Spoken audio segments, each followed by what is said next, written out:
Menteri Desa Pembangunan Daerah Tertinggal dan Transmigrasi Abdul Halim Iskandar yang sering disapa Gus Menteri berdialog dengan kepala desa melalui video conference terkait surat edaran nomor 8 tahun 2020 tentang desa tanggap COVID-19 dan penegasan padat karya tunai desa.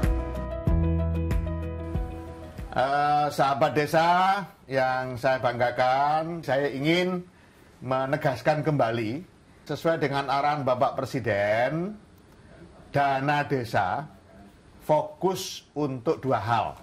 Ya, sekali lagi dana desa fokus untuk dua hal. Pertama, padat karya tunai desa. Yang kedua, pencegahan dan penanganan COVID-19. Penanganan virus COVID-19 itu adalah daya tahan tubuh. Nah, yang harus diantisipasi adalah warga desa yang datang dari luar. Satu, dari luar itu banyak. Maksudnya, pertama dari luar kota, dari luar provinsi, dari luar negeri, bahkan dari luar desa pun harus diantisipasi. Lakukan karantina mandiri. Artinya apa? Nggak usah keluar-keluar dari rumah. Kalau perlu nggak usah keluar-keluar dari kamar. Minimal 14 hari.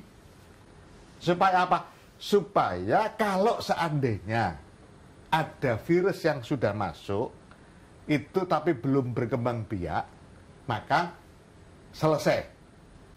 Yang juga harus disiapkan untuk antisipasi, untuk pencegahan, yaitu identifikasi fasilitas desa. Untuk desa yang sudah terbuka, desa yang dekat-dekat dengan desa yang sudah terkena, atau daerah yang sudah terdampak, misalnya, lakukan penyemprotan disinfektan. Dana desa boleh digunakan untuk bikin posko, digunakan untuk bikin disinfektannya, digunakan untuk bikin alat semprotnya dan seterusnya, untuk beli buku pencatatan kalau memang di balai desa tidak ada. Nah, ini penting banget. Selalu saya tekankan tempat-tempat umum.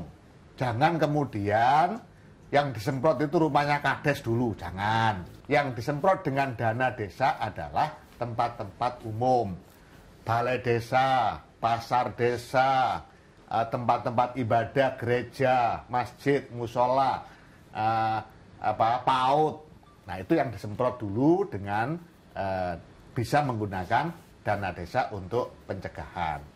Nah, sahabat desa yang saya hormati dan saya banggakan, selain penanganan, pencegahan dan penanganan, dana desa juga harus digunakan untuk padat karya tunai desa.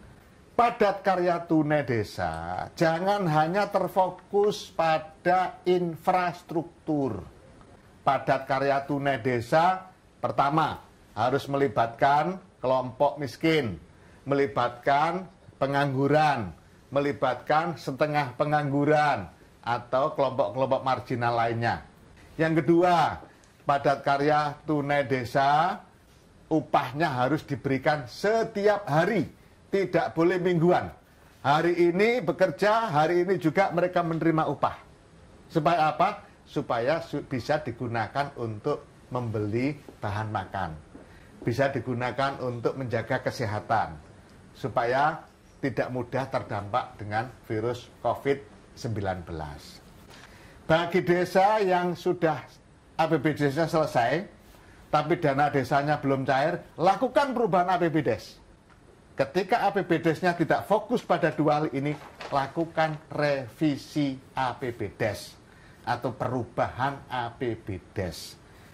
Rujukannya jelas, ada surat Permendagri, ada di surat edaran Menteri Desa nomor 8 tahun 2020.